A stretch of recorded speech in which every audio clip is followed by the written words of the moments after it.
व्यासपीठावरील उपस्थित मान्यवर आणि माझ्यासमोर बसलेल्या माझ्या मित्रमैत्रिणी, आज सम्यक राज्यस्तरीय वक्तृत्व स्पर्धेचे आयोजन केले. त्यामध्ये माझा विषय आहे भारतीय संविधान आमचा श्वास. तर भारतीय संविधान आमचा श्वास काय आहे या संदर्भात मी काही दोन चार शब्द सांगणार आहे. सगळ्यात महत्वाचं की असं म्हणतात की भारतीय संविधान आमचा श्वास. तर आमचा श्वास, तर आपण आपल्या श्वासाशिवाय 5 मिनिट जगू शकत नाही. तसंच आपण आपल्या संविधानाशिवाय जो हा देश आहे तो जगू शकत नाही. या देशातील लोक जगू शकत नाही. हे कधी विसरता कामा नये. सगळ्यात महत्वाची गोष्ट, आपण जेवढी आपल्या श्वासाला किंमत देतो तेवढीच किंमत आपण आपल्या संविधानाला दिली पाहिजे. हे पण महत्वाचं आहे. सगळ्यात महत्वाचं सांगायचं झालं तर श्वास आपण का मानतो या संदर्भात मी तुम्हाला साध्या भाषेत सांगेल की नक्की श्वास का म्हणतो. असं म्हणतात की संविधान तुमचं कळत नाही, त्याची भाषा थोडीशी अवघड आहे. तर मी सोप्या भाषेत सांगतो की नक्की श्वास का आहे. तर सगळ्यात महत्वाचं सांगायचं की मी आता बोलतो आहे तरी जी बोलण्याचा अधिकार आहे तो मला माझ्या संविधानाने दिला आहे. कधीही विसरता कामा नये. जर का हा अधिकार नसता तर मला बोलता आलं नसतं. माझ्या बरोबर इथे सकाळपासून जे बोलते लोक त्यांनाही बोलता आलं नसतं. सगळ्यात महत्वाची एक गोष्ट की जे आपण बोलतो आहे त्या बोलण्याबरोबर जे आपण लिखाण करतो आहे, लिहिण्याबरोबर आपण त्या व्यंगचित्राच्या माध्यमातून जे आपले मत प्रदर्शन करतो आहे, हे सगळा अधिकार आपल्याला भाग 3 मध्ये घटनेत 9-19 कलम आहे ना, त्या 19 कलम मध्ये 1 नंबरचं जे स्वातंत्र्य आहे ते भाषण व व्यक्ती स्वातंत्र्य आहे. त्या संविधानात ती जर तरतूद नसती तर आज मला बोलता आलं नसतं, माझ्या बरोबर कोणालाही बोलता आलं नसतं. त्याचबरोबर मला एक अजून एक गोष्ट सांगायची. आज आपण वेगवेगळ्या भागातून, कोण परभणीवरून आलं मला असं समजलं, कोण साताऱ्यावरून आलं, कोण बारामतीच आहे, कोण इंदापूरचा आहे, कोण पंढरचा आहे.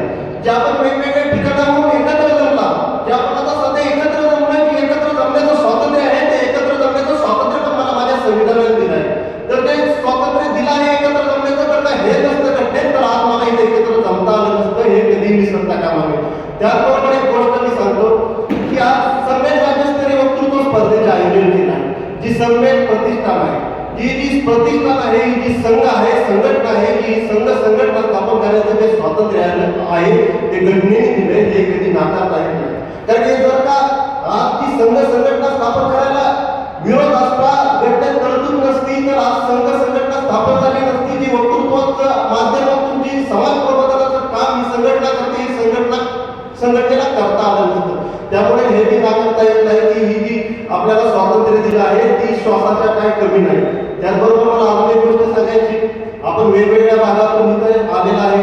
आता मगाशी सांगितल्या पद्धतीने परभणीवरून, साताऱ्यावरून, इंदापूरवरून जो प्रवास केला, संचार केला, ती जी संचार करण्याचं स्वातंत्र्य आहे आपल्याला, आपण ती बिनधास्त एकदम मोकळ्या मनाने इथपर्यंत आला, ती मोकळ्या मनाने बिनधास्त फिरून इथपर्यंत येण्याचं जे स्वातंत्र्य आहे, संचार करण्याचं स्वातंत्र्य, ते घटनेत कलम 19 मध्ये 4 नंबरचं जे स्वातंत्र्य आहे ते मुक्त संचाराचं स्वातंत्र्य आहे. ते कुठं तर नसतं तर आज संचार करता आला नसता, कुठं तुम्हाला अटकाव घातला असता.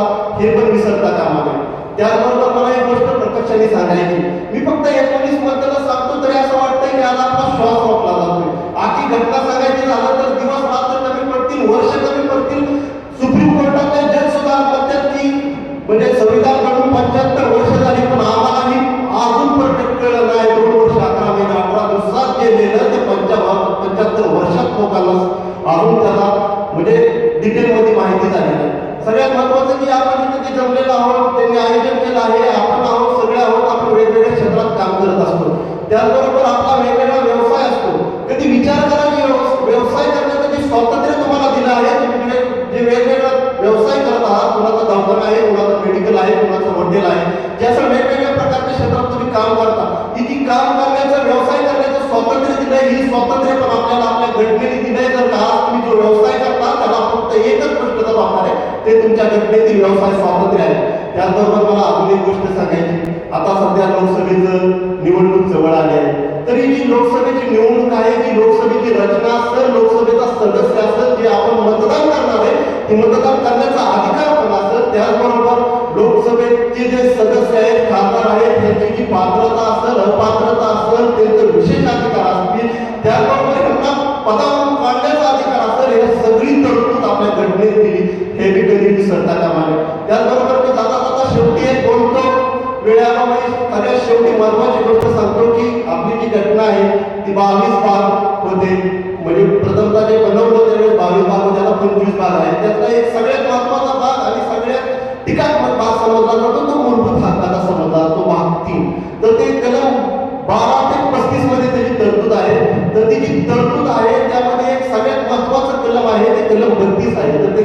32 न्यायालयीन पुनर्विलोकनाच्या संदर्भात आहे.